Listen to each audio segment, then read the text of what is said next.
Nah, kalau itu semuanya tidak dilakukan, orang tua cuek, di sekolah guru tidak peduli, teman-temannya juga keliru, maka anak pasti akan terjerumus, ya. Makanya kenapa kalau saya mati ketika anak remaja itu sampai ya misalkan mengkonsumsi narkoba, kita tidak menganggap, tidak menjustifikasi atau tidak menyalahkan dia sebagai pribadinya, tetapi menyalahkan atas perbuatannya, iya, ya, karena perbuatan mengkonsumsi narkoba itu. Tetapi kita tidak boleh menganggap dia itu terus-menerus sebagai seorang yang melakukan tindakan kejahatan atau kriminal. HG Podcast Relung Perjalanan Hidup. Yes banget. Oke, Assalamualaikum warahmatullahi wabarakatuh. Selamat siang semuanya. Kembali lagi di HG Podcast Renung Perjalanan Hidupnya banget. Kali ini kita kedatangan narasumber yang sangat spesial sekali. Siapa lagi kalau bukan Bapak Dr. Jaja Suteja MPDI selaku Ketua Jurusan Bimbingan Konseling Islam. Gimana kabarnya Pak? Alhamdulillah sehat. Mas. Kenal macet nggak Pak tadi Pak? Macet banyak wisuda ya Pak ya? Iya betul, di Jalan Cipto dari macet ya. Di sini juga apa dekat Hotel Prima juga ada orang wisuda itu Betul macet ya. Baik, perkenalkan nama saya Jaja Suteja. Ya, aktivitas saya sehari-hari sebagai Ketua Jurusan Bimbingan Konseling Islam di IAIN Syekh Nurjati Cirebon. Yang insya Allah dalam jangka waktu dekat ini IAIN akan bertransformasi menjadi UIN Siber Syekh Nurjati Cirebon. Ya, makasih. Baik, pertemuan kali ini kita akan membahas tantangan konselor untuk menghadapi bahayanya pergaulan bebas ya Pak. Betul. Di mana pada isu-isu sekarang itu terdapat banyak sekali tentang pergaulan bebas remaja seperti seks bebas, minum-minuman keras, narkoba, ya kenakalan-kenakalan yang lainnya itu Pak ya. Nah, mengapa seorang bisa terjerumus ke pergaulan bebas tersebut Pak? Ya sebetulnya banyak faktor ya, faktor yang menyebabkan kenapa generasi muda kita, anak-anak remaja kita terjerumus ke pergaulan bebas ya. Tentu yang paling menonjol itu ada dua faktor utama. Pertama karena faktor internal ya, yang kedua ada faktor eksternal.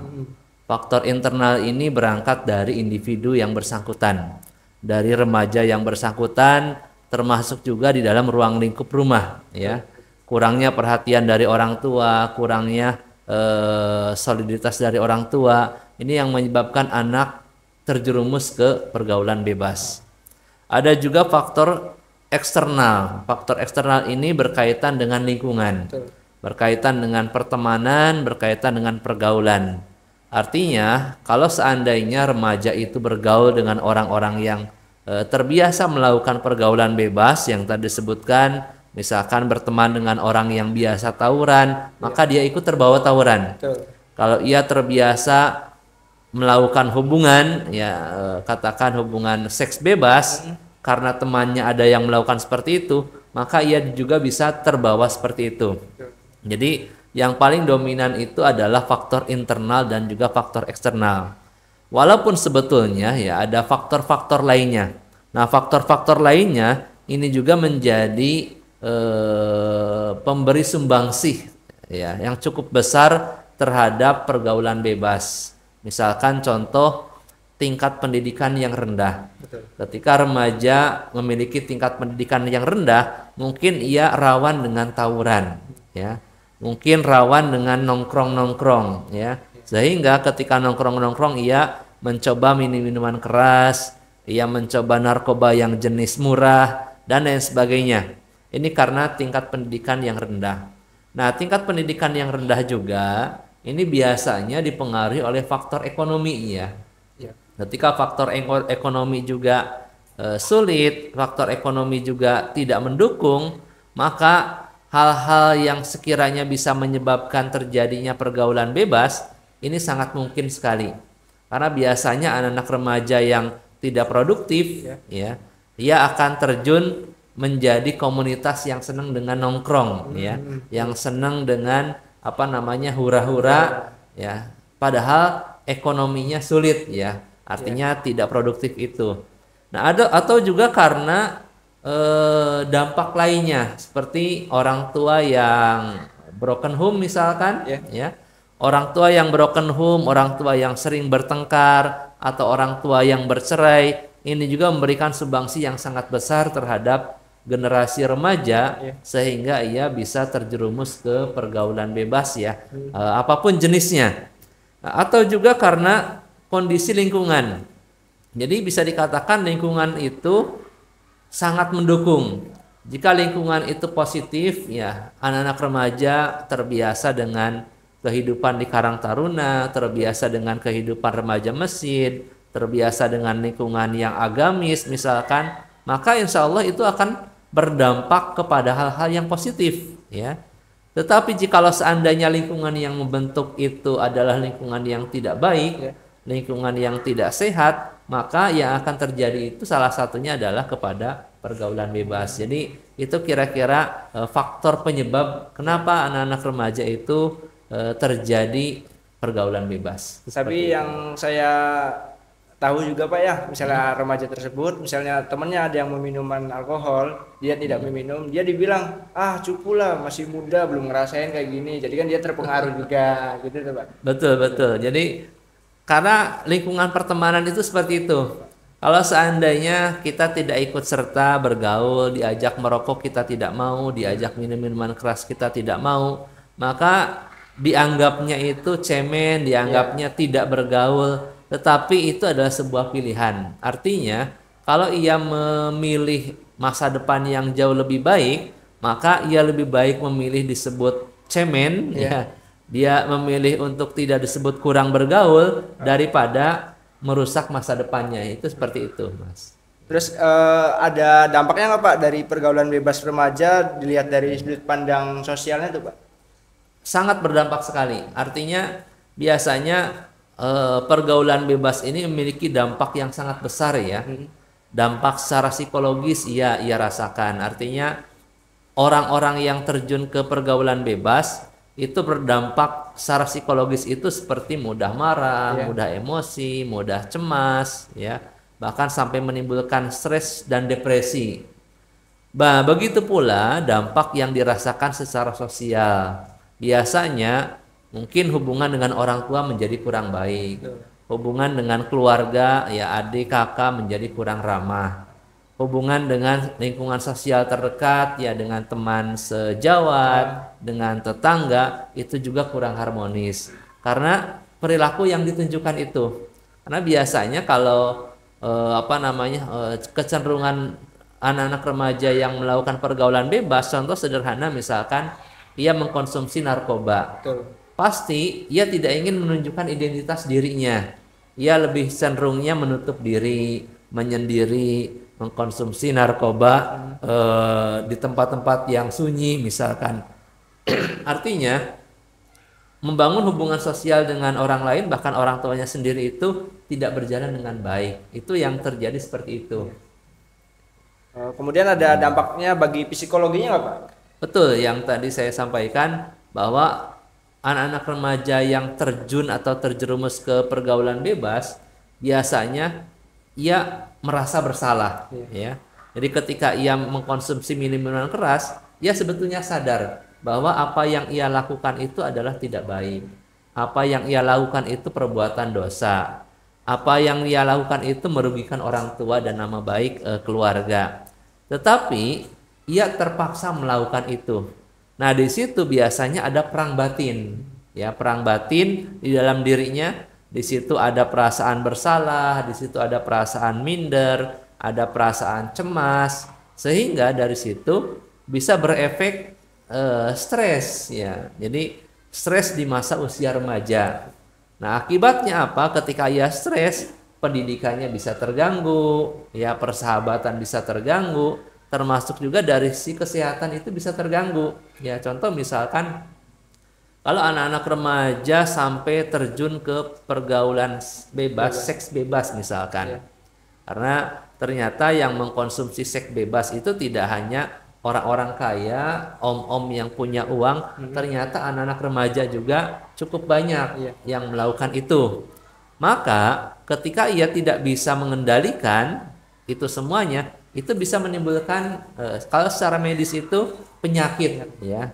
Penyakit itu bisa HIV/AIDS, ya bisa gonoro, bisa sifilis dan berbagai penyakit fisik yang lainnya. Jadi artinya dampak secara psikologis ini cukup besar pengaruhnya baik bagi psikologisnya maupun medisnya. Itu seperti itu. Kemudian bagaimana seharusnya remaja menyikapi pergaulan bebas yang terjadi untuk tidak terjebak atau terbawa ke lingkungan tersebut, Pak? Oke, ini berkaitan dengan upaya ya, upaya yang dilakukan oleh remaja tersebut agar terhindar atau mencegah dari pergaulan bebas. Ini ada beberapa hal yang perlu dilakukan. Yang pertama, ya kalau saya menyoroti dari sisi agama, remaja tersebut harus memiliki mental agama yang kuat. Dalam artian, dasar atau pondasi agama itu harus kuat. Karena dari pondasi agama itu akan melahirkan sifat karakter positif atau dengan kata lain akhlak, ya. Jadi setelah ia mengetahui apa yang harus ia lakukan, apa yang harus ia tinggalkan, apa yang berdosa, mana yang tidak, maka ini akan melahirkan sebuah nilai. Dan nilai ini nanti ada nilai positif, ada nilai yang negatif. Nah, anak-anak muda, anak remaja yang memiliki agama yang baik, biasanya nilai-nilai yang ia tonjolkan itu adalah nilai-nilai yang baik, nilai-nilai yang positif, sehingga anak remaja itu senang dengan sholat berjamaah, senang untuk berkunjung ke masjid, senang dengan kajian-kajian keilmuan, itu karena ia memiliki mental agama yang baik. Nah, lalu yang kedua, yang bisa dilakukan oleh remaja juga itu memilih pertemanan yang positif, ya. Artinya, ketika kita memilih pertemanan dengan teman-teman yang biasa mengkonsumsi miras atau alkohol, maka bisa terbawa. Ya. Ketika kita berteman dengan orang yang pernah atau sering mengkonsumsi narkoba, kita juga bisa terbawa. Ya, ini sama dulu dengan apa yang disampaikan oleh almarhum Kiai Haji Zaidun MZ.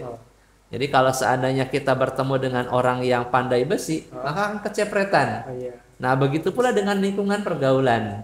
Jadi kalau anak-anak remaja bergaul dengan teman-temannya, teman-teman yang tidak baik, maka bisa terbawa menjadi tidak baik. Jadi kalau misalkan teman-temannya itu terbiasa dengan mencuri, maka lambat laut dia akan mengikuti mencuri.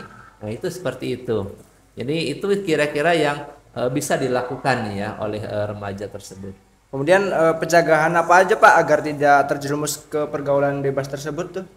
Oke, pencegahannya itu bisa dilakukan oleh diri sendiri, individu remaja, bisa juga dilakukan oleh orang tua, ya, bisa juga oleh faktor eksternal lainnya seperti sekolah, lingkungan masyarakat dan lain sebagainya.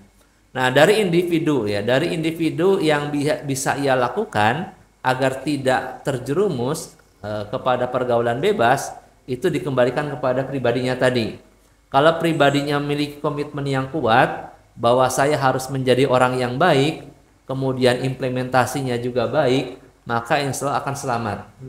Ya, begitu pula tadi memilih pergaulan, memilih pendidikan. Karena mohon maaf, memilih lembaga pendidikan ternyata di zaman sekarang itu juga tidak menjamin. Ada beberapa lembaga pendidikan justru ikut memberikan sumbangsi karena lingkungan pertemanan tadi. Yang tadinya tidak pernah tahu tawuran, akhirnya gara-gara sekolah ikut tawuran. Yang tadinya tidak pernah merokok, karena teman-temannya banyak merokok, akhirnya ikut-ikutan. Minum minuman keras dan lain sebagainya. Itu seperti itu. Nah, kemudian dari orang tua juga bisa mencegah. Dengan cara apa? Dengan cara memberikan pendidikan yang baik untuk anaknya. Jadi orang tua itu tidak menyerahkan sepenuhnya pendidikan itu kepada pihak sekolah, tetapi ikut serta peduli kepada masa depan anaknya. Dengan cara apa?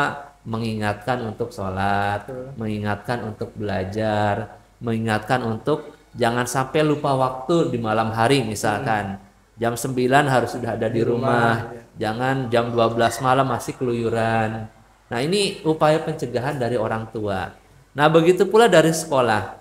Dari sekolah itu bisa menerapkan aturan-aturan yang sekiranya siswa itu nyaman, tidak merasa tertekan, tetapi siswa itu merasa bertanggung jawab dengan dirinya dan status dia sebagai siswa, sehingga ia tidak terjerumus tadi kepada minuman keras, kepada narkoba, kepada tawuran dan lain sebagainya, ya. Jadi ini memiliki andil yang sangat besar sekolah itu dalam rangka pencegahan dari pergaulan bebas. Remaja, ya. Nah, termasuk juga masyarakat, ya. Kultur masyarakat, tokoh agama ini juga harus peduli. Jadi ketika melihat anak remaja yang nongkrong, itu baiknya jangan dibiarkan, ya. Diingatkan. Tapi tidak boleh juga dibenci atau dimarahin atau diusir karena melunjak, ya, Pak? Melunjak. Nanti bisa jadi pindah tempat saja, ya. Tidak nongkrong di situ tapi pindah tempat. Tapi kalau tokoh masyarakat, tokoh agama mengingatkan, misalkan diajak diskusi, mungkin dikasih sesuatu, kopi atau apa misalkan, maka anak remaja itu merasa diayomi, merasa diperhatikan. Jadi itulah kira-kira penyebab ya, atau yang bisa dilakukan ya, yang bisa dilakukan oleh orang tua, pihak sekolah, individu, termasuk juga tokoh masyarakat agar generasi remaja itu tidak terjerumus ke pergaulan bebas. Itu seperti itu. Oke, kita lanjut lagi, Pak, ya. Bagaimana upaya dari konselor atau psikolog zaman sekarang untuk mengurangi tingkat kenakalan remaja agar meminimalisir terjadinya pergaulan bebas tersebut, Pak? Oke, baik, ini berkaitan dengan profesi ya, profesi seorang konselor. Konselor itu kan punya tugas utama. Tugas utamanya adalah membantu atau melayani. Yang dilayani adalah klien atau konseling, ya. Nah, kalau dalam ruang lingkup sekolah, yang dilayani itu adalah siswa atau peserta didik. Jadi konselingnya, kliennya itu adalah peserta didik. Nah, dalam rangka upaya pencegahan agar tidak terjadi pergaulan bebas atau remaja terjerumus kepada pergaulan bebas, ini tentunya harus ada upaya yang bisa dilakukan oleh seorang konselor dalam membantu mencegah bahkan mengurangi pergaulan bebas. Nah, di sini ada dua hal yang bisa dilakukan. Yang pertama adalah konselor memberikan bimbingan, ya. Bimbingan ini bisa bimbingan individu, ya, bisa juga bimbingan kelompok, atau kalau di sekolah dilaksanakan melalui bimbingan klasikal, ya. Nah, bimbingan individu ini dalam rangka mengguiden, dalam rangka memberikan pencerahan. Jadi kalau seorang konselor itu memberikan pencerahan kepada generasi muda secara individu, secara pis-to-pis, agar masa depannya baik seperti apa, dengan cara memberikan nasihat-nasihat, ya. Nah, nasihat-nasihat ini misalkan melihat gambaran figur orang-orang sukses, melihat gambaran Rasulullah misalkan, yang harapannya itu bisa menjadi itibar buat remaja itu. Nah, atau juga bisa memberikan layanan bimbingan kelompok. Nah, ini biasanya bimbingan kelompok ini bisa dilakukan di dalam sebuah komunitas. Biasanya anak-anak remaja itu punya kayak geng-gengan lah gitu. Circle. Kerennya, Pak, circle. Ya, circle, geng-gengan atau komunitas gitu. Nah, maka konselor itu bisa masuk ke situ. Konselor bisa masuk ke situ, kemudian memberikan layanan bimbingan kelompok, ya.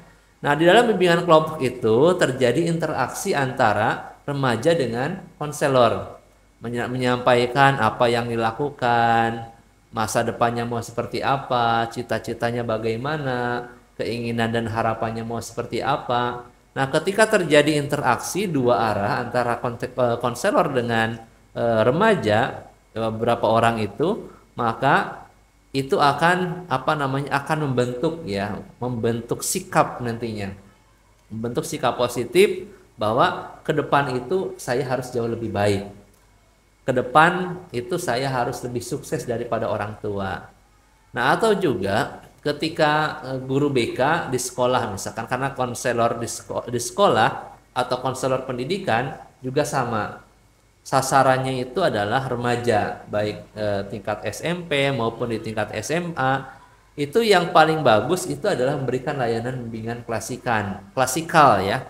Bagaimana guru BK ini sebagai seorang konselor memberikan materi-materi khusus kepada siswa, contohnya misalkan bahaya pergaulan bebas, bahaya narkoba misalkan, atau bahaya merokok. Nah, itu bisa disampaikan kepada mereka di dalam kelas. Yang harapannya siswa atau peserta didik itu sebagai kliennya itu mengerti bahaya itu. Karena mengerti bahaya itu, kemudian tidak berani untuk melakukan, tidak berani untuk mencoba. Ya, walaupun itu biasanya kalau pada kasus tertentu yang berat, biasanya mau untuk tidak melakukan. Kayak model tadi hubungan seks di luar nikah, narkoba, miras itu kena. Tapi biasanya kalau untuk kasus rokok misalkan itu agak susah. Rokok itu walaupun sudah diancam di rokoknya bahwa rokok itu merugikan kesehatan, membunuhmu, merusak kanker, itu biasanya tidak ada efeknya. Ya, makanya kenapa menumbuhkan kesadaran di situ itu ya butuh waktu dan proses yang cukup lama. Jadi itu yang bisa dilakukan oleh seorang konselor.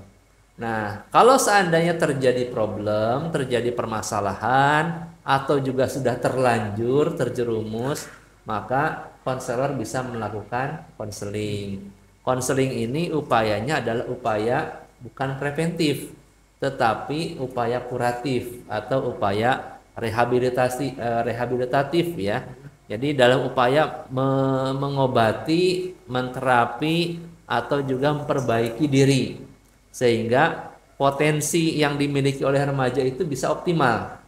Ini kalau misalkan ada remaja yang sudah terlanjur ia mengkonsumsi minuman keras, maka ini kan butuh pendekatan ya, pendekatan personal, pendekatan melalui kelompok ya, pendekatan direktif langsung.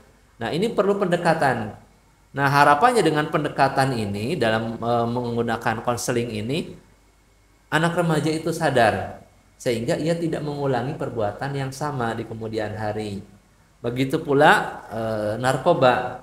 Walaupun narkoba ini, mohon maaf kalau narkoba itu karena tingkat katakan kecanduan ya atau tingkat efeknya sangat besar, maka tidak hanya cukup konseling. Butuh terapi secara khusus untuk upaya rehabilitasi.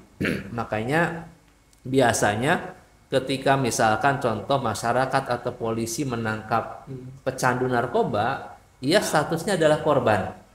Karena korban itu tidak masuk penjara, tidak dipidana, tetapi ia masuk di balai rehabilitasi. Di sana menjalani rehabilitasi, mendapatkan layanan terapi baik oleh terapis maupun psikolog di sana, sehingga proses yang cukup panjang itu harapannya bisa sembuh dan tidak mengulangi narkoba kembali. Ya walaupun ya kalau kita melihat kasus misalkan beberapa artis itu kan sudah rehab, keluar, sudah dinyatakan sembuh, suatu saat bisa kembali lagi. Ya.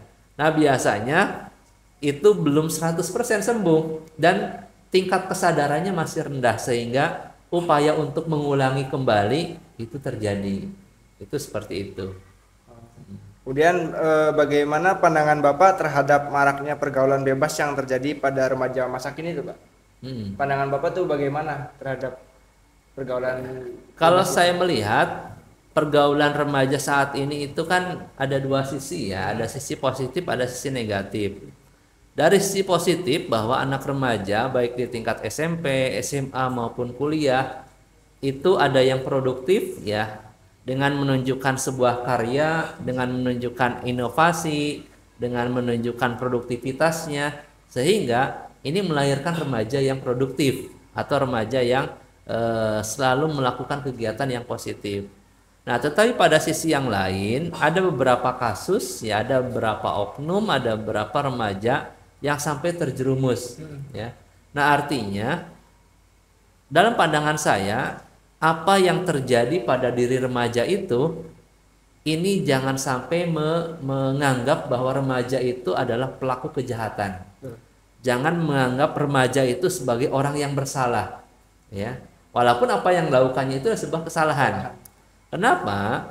Karena dari sisi usia perkembangan, masa remaja ini masih masa yang labil. Lagi nunjukin Ya, jati diri ya, Pak. betul. Jadi dia sedang berusaha menunjukkan identitas jati dirinya. Makanya kenapa di sini butuh pengarahan, butuh bimbingan, butuh pembinaan. Nah, kalau itu semuanya tidak dilakukan, orang tua cuek, di sekolah guru tidak peduli, teman-temannya juga keliru, maka anak pasti akan terjerumus, ya.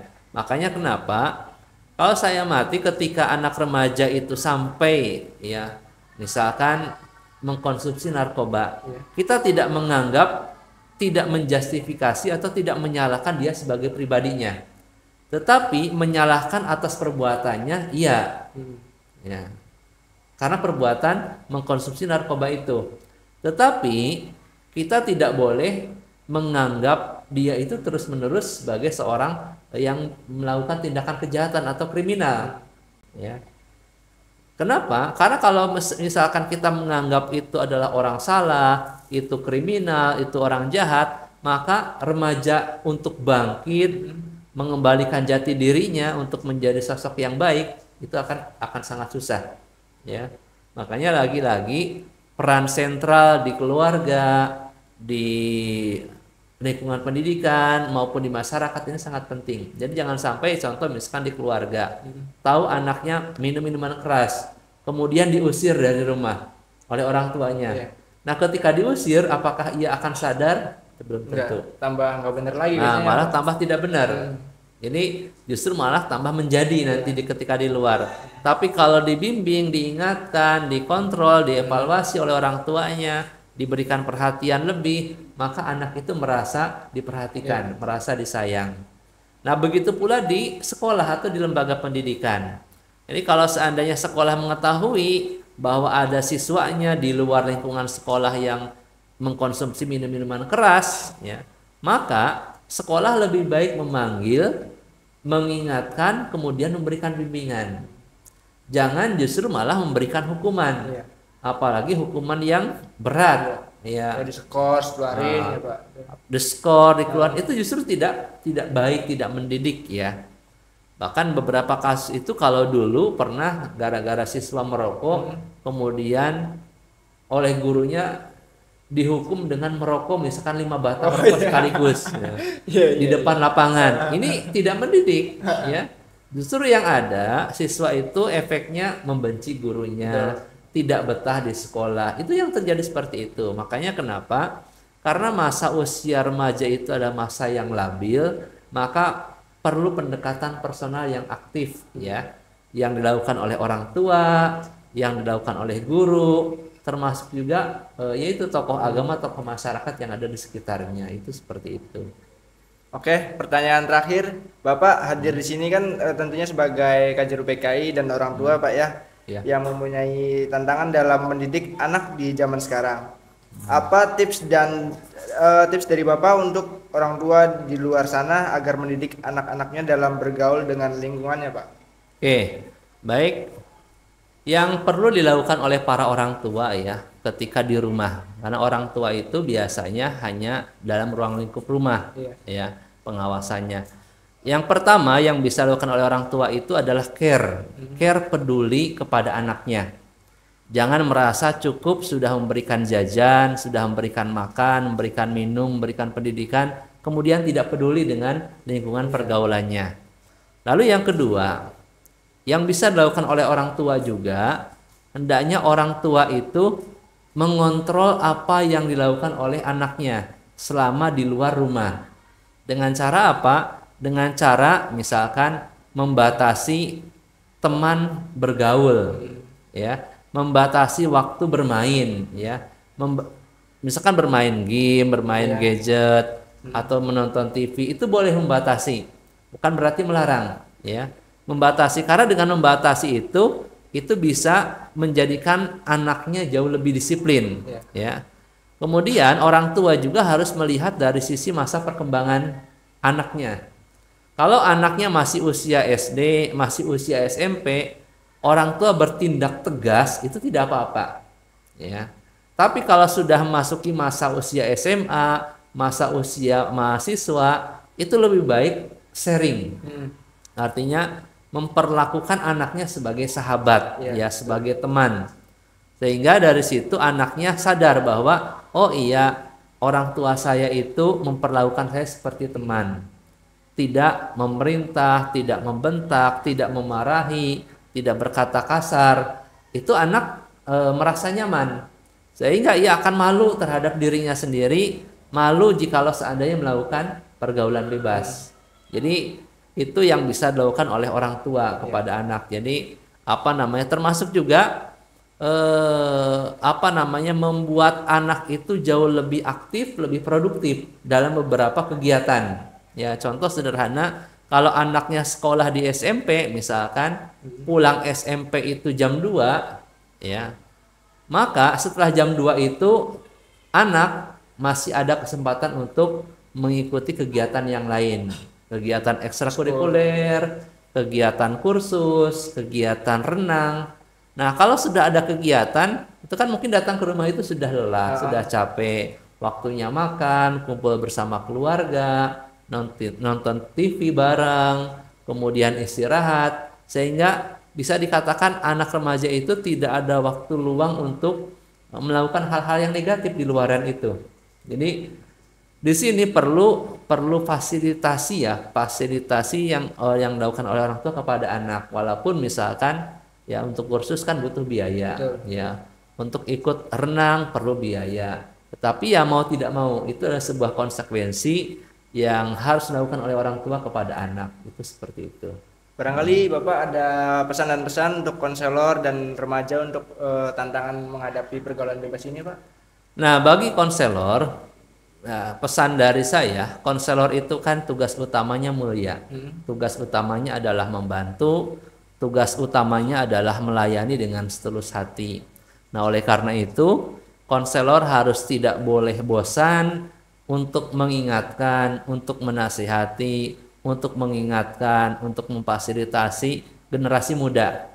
Ketika generasi muda meminta saran masukan, difasilitasi, didengarkan, ya, sehingga betul-betul menjadi guru yang baik, menjadi konselor yang baik bagi generasi remaja, ya. Nah, artinya konselor itu harus bisa mendengar apa yang menjadi keluh kesah remaja tersebut, ya. Nah, kemudian dari sisi remaja itu tetap yang pertama harus punya niat dan tekad, ya, bahwa kita ini dibesarkan oleh orang tua, katakan dikuliahkan, disekolahkan oleh orang tua. Makanya kenapa pesan yang perlu diingat itu adalah kebaikan orang tua kepada kita. Kalau yang kita ingat adalah kebaikan orang tua kepada kita, maka hendaknya kita membalas kebaikan orang tua itu dengan hal-hal yang positif, dengan hal-hal yang negatif. Makanya kenapa remaja jangan sampai terjerumus kepada hal-hal yang negatif, terutama pergaulan bebas. Karena yang rugi bukan pribadinya saja, orang tuanya, keluarganya ikut terdampak, ya, akibat dari perilaku yang kita lakukan. Kalau perilaku kita negatif, maka orang tua akan terbawa negatif. Wah, saya minum-minum keras, orang tua pasti akan disorot negatif. Tapi kalau kita positif, maka orang tua juga akan terbawa baik, ya, bahwa orang tuanya bisa mendidik anaknya dengan baik, menyekolahkan di sekolah yang baik dan lain sebagainya. Jadi itulah yang bisa dilakukan oleh konselor maupun remaja tersebut. Baik Pak, mungkin terakhir kita bisa jargon dulu HG Podcast. Ya, boleh. Yang pertama kan renung perjalanan hidupnya sebaik. Kita coba Pak ya. Baik. 1, 2, 3. HG Podcast, renung perjalanan hidupnya sebaik. Oke, wabillahi taufiq wal hidayah. Assalamualaikum warahmatullahi wabarakatuh. Waalaikumsalam warahmatullahi wabarakatuh.